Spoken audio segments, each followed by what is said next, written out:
Role of land banks in economic development. Oh, this is exciting. This can get a little complicated too, but I will try to keep it as real as I can. If I can get this thing to advance.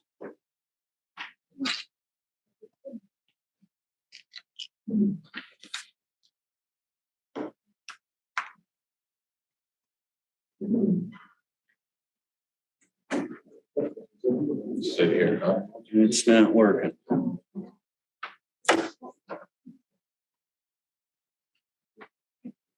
There we go. Try it again.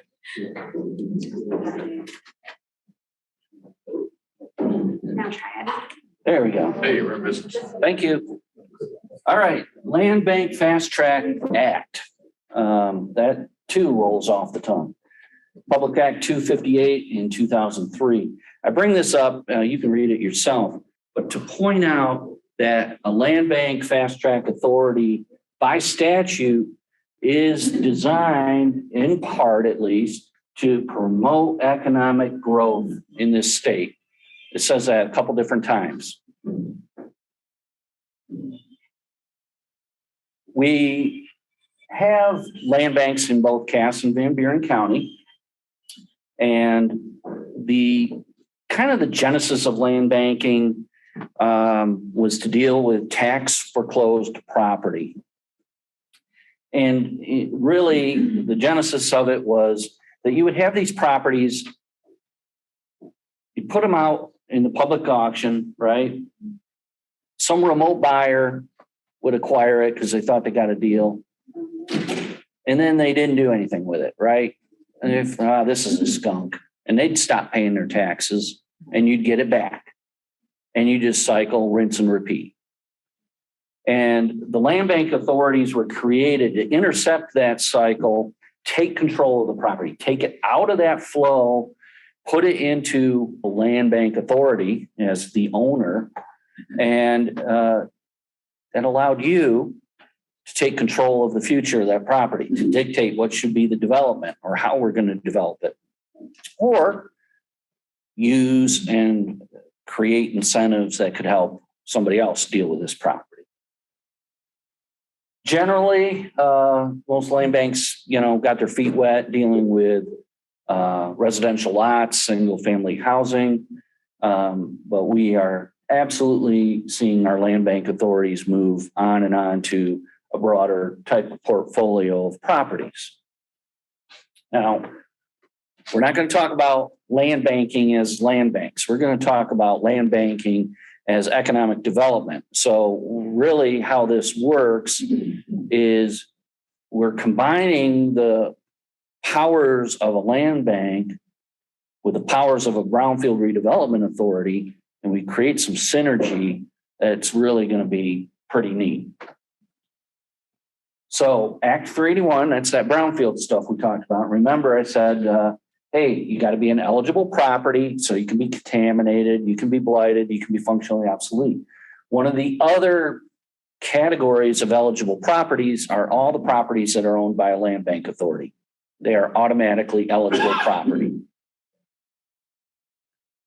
In addition, remember we talked about the eligible activities under a brownfield plan. There was environmental, asbestos demo anywhere, and in your core communities, also known as qualified local units of government, your public infrastructure improvements and your site preparation. In addition to those things, properties owned or under the control of a land bank authority can do any of those. All of them. And there's this thing called the cost of quieting title and clearing title and selling or otherwise conveying property, which we're going to talk about later.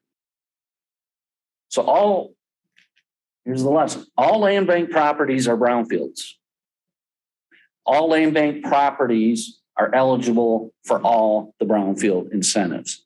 So I don't have to be in Hartford or Dowagiac in Van Buren and Cass County to use all my brownfield incentives if I can use my land bank authority too. We'll see how that's done. So the role of land banks in economic development, I've got 3 listed here, and we'll take them one at a time. First of all, this concept of it being a land bank property allows the full use of eligible activities, even if the property is not in a qualified local unit of government. So let me skip ahead. We'll come back to that slide. So we're going to go to Negaunee up in Marquette County in the UP. It's probably snowy there too. There's a piece of property that overlooked Teal Lake up on a bluff, kind of. It'd been part of a mining operation. So there was a little bit of contamination, not really a lot, not significant, but the site would qualify as a contaminated property. And there was a local developer, and they wanted to meet a local need for assisted living. And this property was beautiful property. They really envisioned architecturally how this would work, and it really is nice. But Negaunee's not a qualified local unit of government. So as they looked at brownfield incentives, they could pay for environmental. And I just told you it really wasn't that much of an environmentally challenged property. They could pay for demo. Well, there were no structures on site, and there was no asbestos. So a brownfield plan really didn't do much for them. And one of the main deterrents to developing this property, it's right on the highway, but because it's up on a bluff, it really wasn't like a direct driveway into this property. You kind of had to work with the land, right? And so to develop this property, they really needed about a half a mile of road and an extension of power, sewer, and water to this property to make it functional. So how are you going to do that? So this is where the Brownfield Authority teams with the Land Bank Authority and says, we can, through a brownfield plan, pay for that public infrastructure, or not pay for it, reimburse you for it. And here's how it's going to work. You, the developer, you're going to buy this property. Then you're going to convey it to the Land Bank Authority, who's going to become the new owner. And because it's now property owned or under the control of the Land Bank Authority, it is a property that's eligible for all the incentives that we talked about, right? The land bank had to become an owner here. And that's a scary thing for folks a little bit, maybe. Both developers are like, I'm going to get it back, right? And treasurers who are elected officials who are like, can I do this? I'm not going to get in trouble, am I? While the Land Bank Authority owns it, you put a brownfield plan in place that says we're going to pay for this public infrastructure using tax increment. As soon as the brownfield plan is adopted, supported by the city of Negaunee, adopted by Marquette County, the very next, as soon as the deed is recorded and the brownfield plan's in place, all that, convey it back to the developer. Go do your thing. You don't lose the benefits that were imbued on the property when the brownfield plan was adopted. So you can do that like in 30 days, 45 days, some of the, those transactions, those meetings, if you schedule it. And so what this turned into, there's a rendering of it. It's a very nice, 32,000 square foot, 40 units.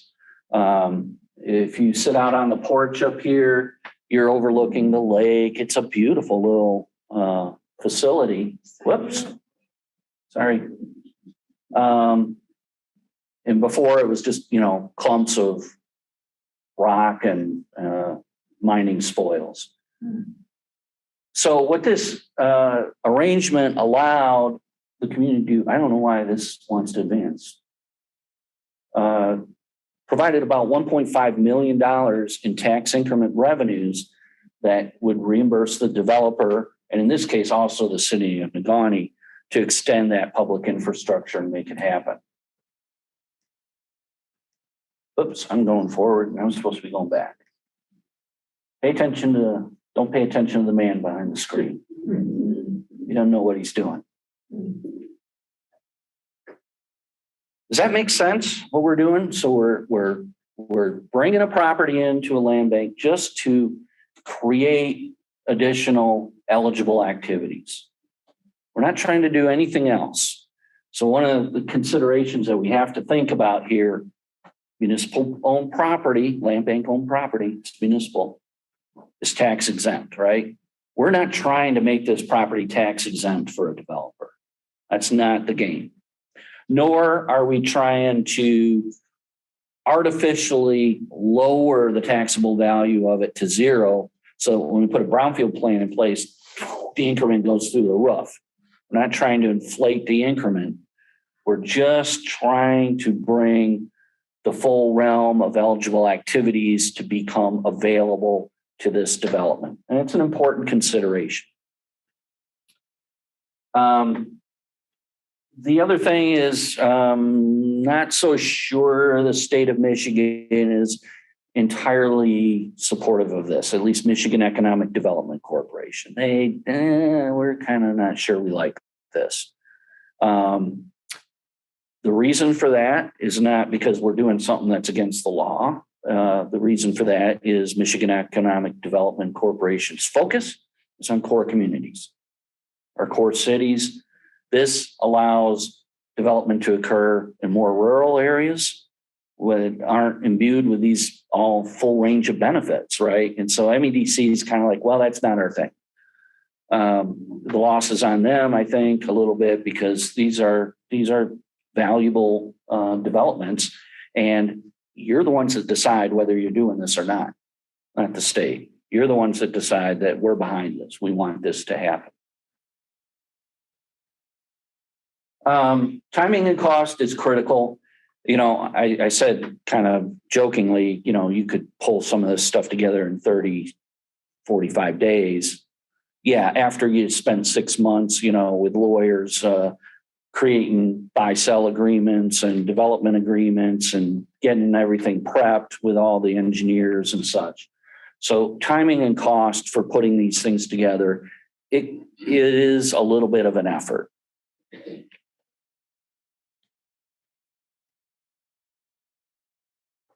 Okay, now you can advance. Oh. No, you can't.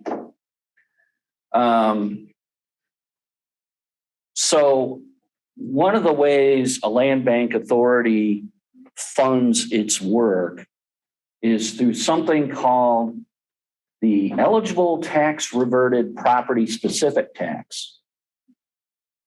That rolls off the tongue too. When a land bank authority conveys property out into the public sector, the assessor they receive a certificate. Wayne, you can probably tell me how to do it. I'm not in the back room on all this taxation, but fill out a certificate. You say it's not owned by the land bank anymore. It's private development. You check a box and you state that it's now subject to this specific tax. What a specific tax is instead of what we call ad valorem taxation. So that's all your millages, right? And a taxable value. And you multiply your taxable value by those millage rates to come up with your dollars that is due in that tax bill. The specific tax is, well, we're going to take those millage rates, we're going to add them up, we're going to figure out what that is, but instead of all those millages being applied, it's only this specific tax. It's the same amount, but instead of the millages being there, it's a specific tax. And the land bank gets half of it.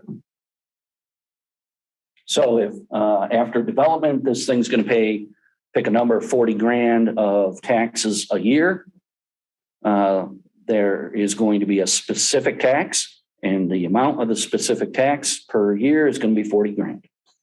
And the land bank takes half of it, puts it in an account, and that's how they pay for staff and projects and whatever they're going to do with it that's eligible. And that lasts for 5 years.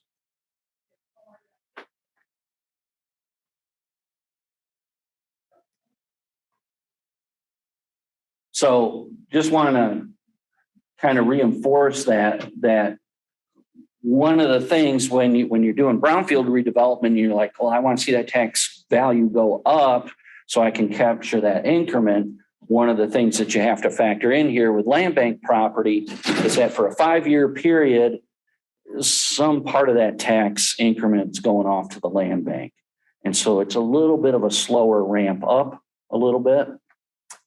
After 5 years, the property then returns to ad valorem taxation, and the brownfield plan kicks in and does its thing like it was doing. During that 5-year period of the specific tax, though, the brownfield plan can capture the other half.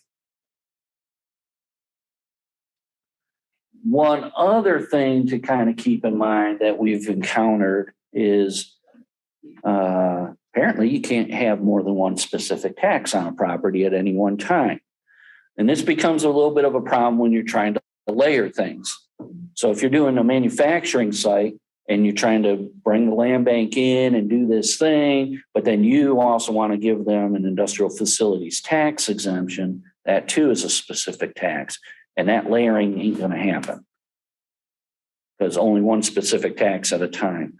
So there's some advanced planning here. These things don't quite layer up just as nice as I showed you with the project in Marine City.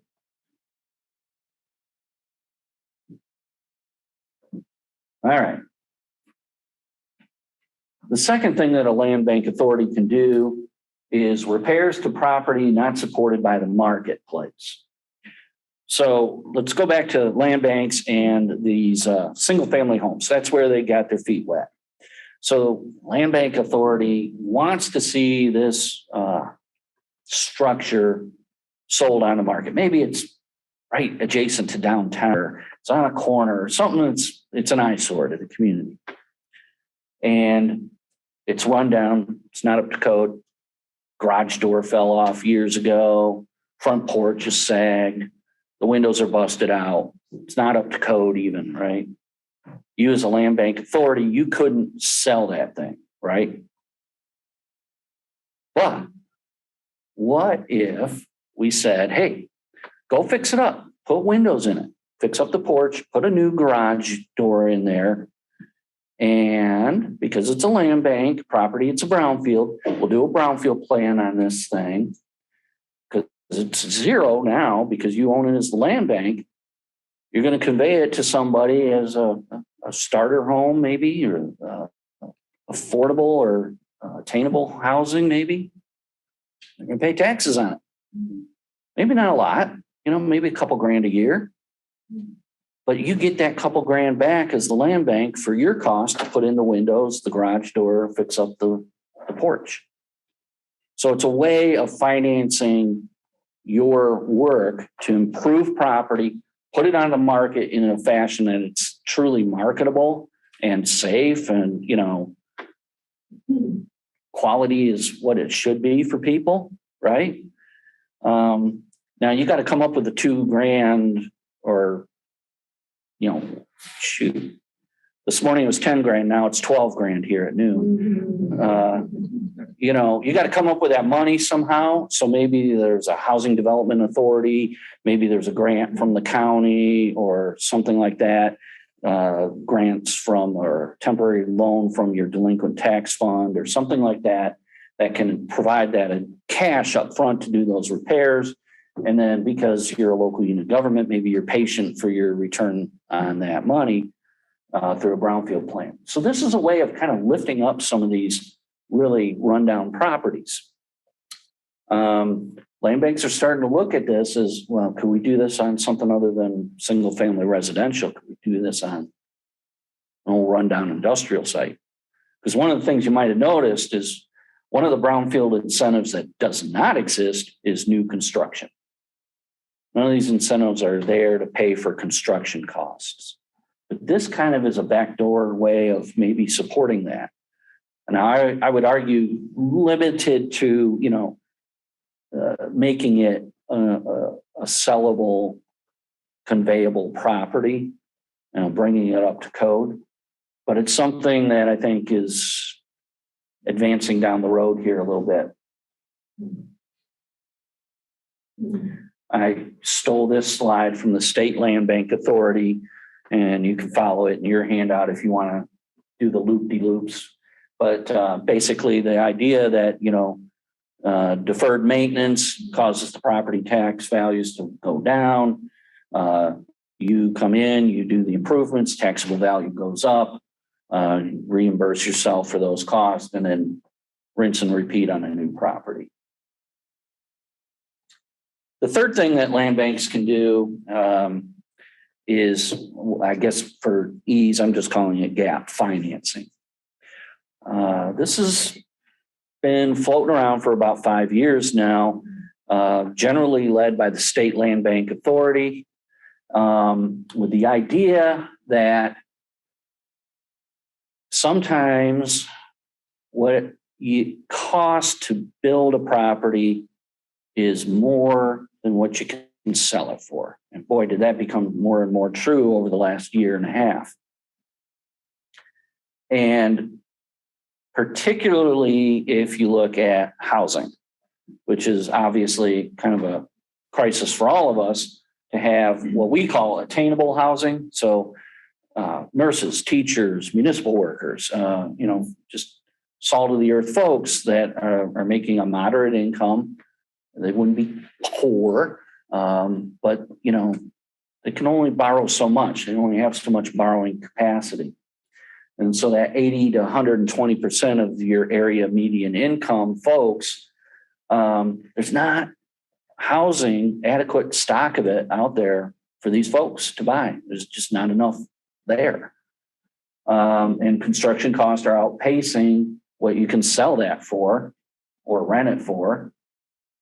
And so one of the things that a land bank can do is provide a gap funding.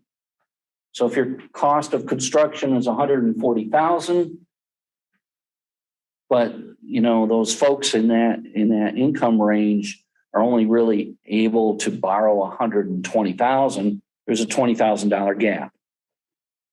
And you, the developer, could say, well, sorry, I'll see who comes along next. But you'd really like to sell it too. So where can you get that 20 grand? So the idea here, that a subsidy is necessary, that somehow a concession in the selling price is needed to convey and sell the property. And that $20,000 becomes a cost to convey or sell the property. And you're not going to just do this on any old thing. Remember, all this stuff has got to meet a public purpose. So if your public purpose is, we got county commissioners here, you're going to resolve to adopt this plan. In your resolution, you're going to go, we find that there is not an adequate stock of attainable housing in our community to support economic growth in our businesses. And because we find that there's not adequate level of housing, the creation, the construction, and selling, conveying of attainable housing constitutes a public purpose. And then this becomes an eligible activity reimbursed through tax increment. Now, let's kind of walk you through it a little bit. I'll go back here a little bit. The program for this is a little complicated. Again, the property's got to be conveyed to the Land Bank Authority, got to put a brownfield plan in place and convey it back to the developer so that it's eligible for all the activities that are available to a land bank owned property. You're going to make that developer, okay, we're going to do this for you, but you're going to build truly attainable housing, right? You're not going to start building mansions. So you might say, well, before we do that, I want to see sketches. I want to see site plans. Maybe I even want you going through site plan review process in advance because I want to see what are you building. Is this, what kind of square footage, what kind of construction materials, what's it going to look like? What's the facade? What's the spacing and setbacks and all that kind of stuff? Because I want quality housing if I'm supporting it with my public funds.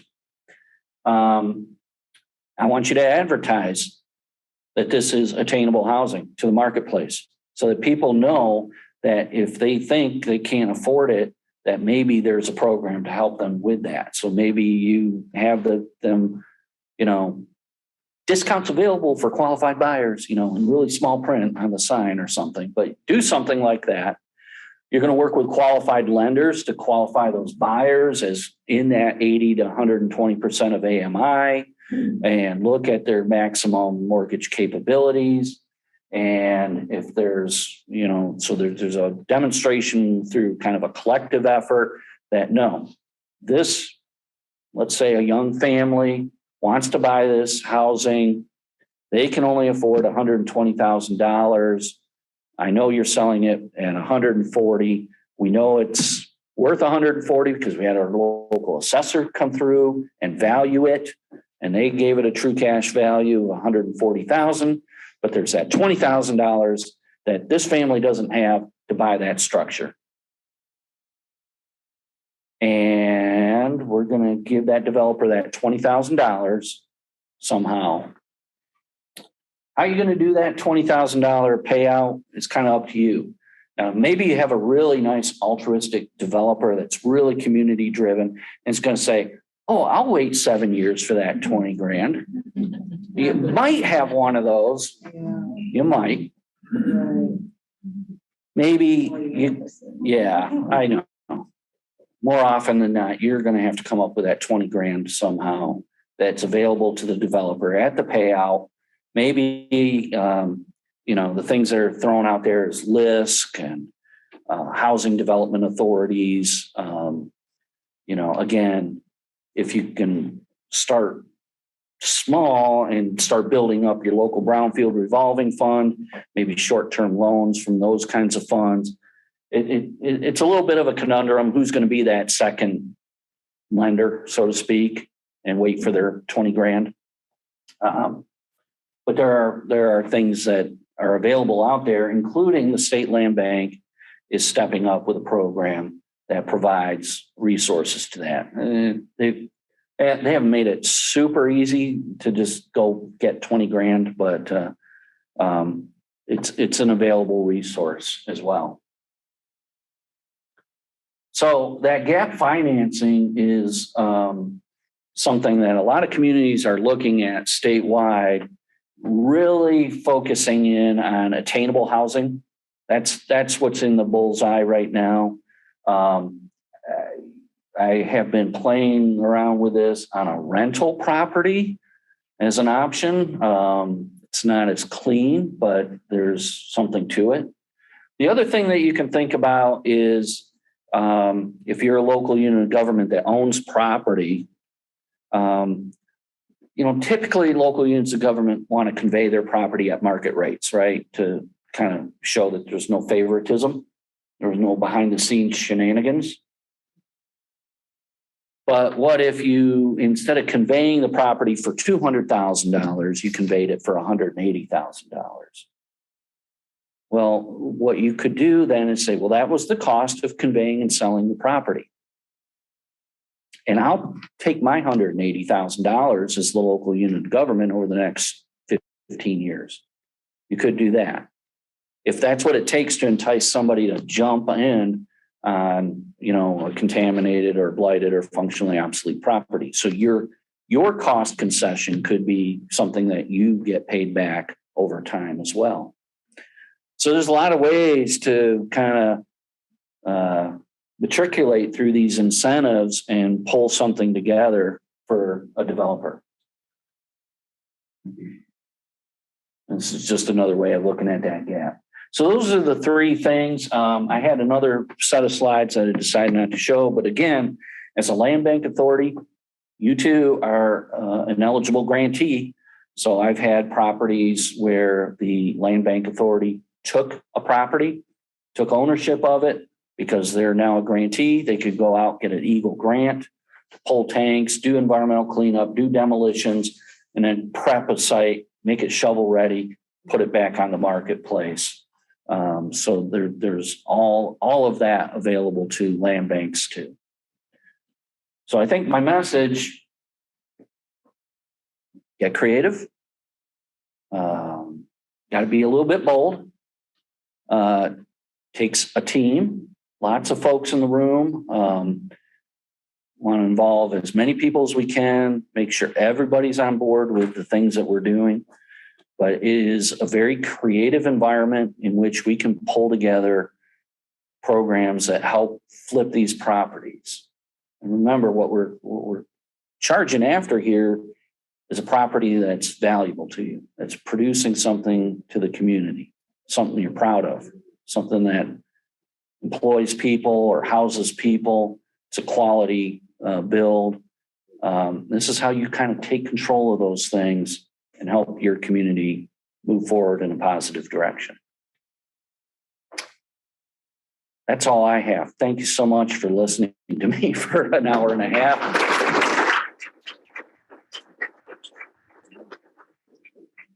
Any questions for Dave? This is Yeah, a technical. I understand that the Land Bank Authority and the Brownfield Authority cannot be combined as one authority. If that's the case, you mentioned the synergies between the two. Have you seen any best practices around how to coordinate and cooperate as separate boards, separate authorities? That's a great question. So the question is, land banks have to have a separate board than the Brownfield redevelopment authorities, and what are best practices for working together? Certainly it helps that people are aligned. I think one of the best practices that I've seen is you make sure somebody on your Brownfield redevelopment authority board is assigned to the land bank authority board and vice versa. Have a liaison or two that is sharing information. I encourage, your land bank is always run by, not necessarily run by, but your treasurer has to be part of it. So involving the treasurer in discussions early on is important too. Good question. Yes, ma'am. Okay, so as a local township, municipality, let's say we're starting to look around. No, this building has been here for a really long time. It's jumped on and off the market. They're just asking for too much for it. Nobody wants to bite on it. How do we initiate or start those conversations to try and get that building to a place where it is valuable and useful? Can we, and is it appropriate to approach the landowner to talk about these opportunities? Yes, absolutely. That's a little weird, to knock on somebody's door and go, your property's pretty ugly. We're here to help. But yes, if it's privately owned, you got to work with the owners, obviously. On the environmental side, that gets really difficult because people will lock down their properties because they're afraid of environmental liabilities, whether they have them or not. Often education is important, to just sit down with them and go, well, I don't think you're a liable party, and here's our attorney or our consultant helping you just understand and overcome some of those initial fears. Letting the owners know that they can benefit from these programs too, not just the future developers, but the owners can reap some rewards too. So bringing them into a conversation if they're willing to have it, I guess that's the only answer I've got for you. But can we shop it to developers or? Yep. Okay. Sure, why not? You can, I'm aware of several properties where, we're like, we've put in place the incentives right now. They're there, they're ready to go. We just need you, the developer. You got to be careful with that because there's some timing considerations. These incentives can't just lay stagnant forever. But we've done that where you move ahead and it's really ready for you. Just come and get it.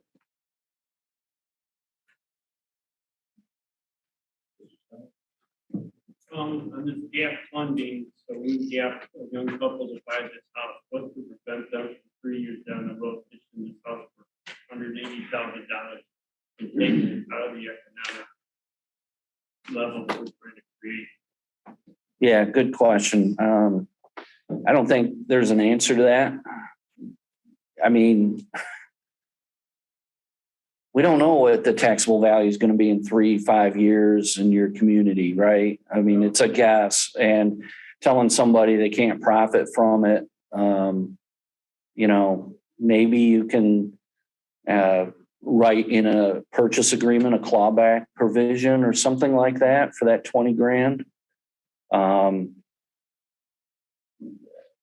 I'd say you got to get creative, but I don't think there's a straightforward, this is how you do that. That's a good question.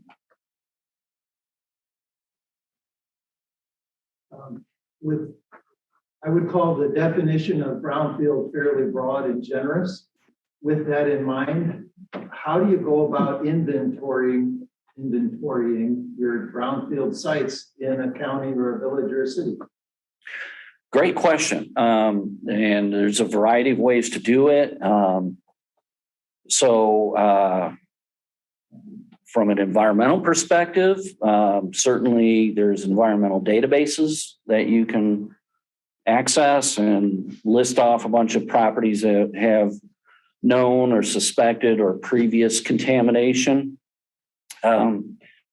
For functionally obsolete and blighted, that's a little bit different. We did a blighted property survey in Marquette County, just a small part of, I can't remember what area. And it involved both, certainly we walked by properties and took pictures of it to look at its condition. We accessed the building officials' records of all the inspections that had been made and were there violations noted. What else did we do? I want to say we looked at something like how it valued and if it was way off value for the neighborhood. I can't remember how we did that. So there's no perfect science to that, but that's a start. I will encourage you to think about doing an inventory, but also encourage you to be careful about it and how you put it out there. If you go, hey folks, here's all our brownfield sites, and I'm looking at it and go, that's my property. I'm a little concerned about what you might have done for my marketability, right? So just be aware of that too. Over here. Yep. Does the land bank authority have to sell it back to the developer to maintain ownership of the land at all? Yes, you can. And in Genesee County Treasurer, now Representative Dan Kildee was kind of one of the professors of this stuff. And oftentimes the land bank authority would take a minority ownership position in a property. It'd be like a 5% owner forever. I'm not sure how advantageous that is. That sounds like, a lot more stuff to track, but yeah, a land bank authority. Now, I think most developers want to have full control of the property that they're developing, but yeah, a land bank authority could retain ownership or part ownership. I guess. For retaining part ownership, you have no way to permanently use that cost of Right. Right. It could be. Yeah. Because now you're you have a say in how the property is being used. Over here. Do you have a phone number that you could give us? My business cards are in a little box right there by Julia. Please take that. I don't want to have to bring them back. Thank you. Time for one more question. Oh, we got one more. So keeping it affordable, how does that affect reimbursement then for the Brownfield property? Because you're only repaying on the tax increment, correct? Correct. So yes, it might sort of depress the available increment that a developer could get if they went full market rate. That's true. I guess that's why you sit there and noodle on these things in advance before you pull the trigger on things. So, you know, you got all these projections worked out. And everybody's on board with it. Makes sense? Again, thank you very much. Thank you, David.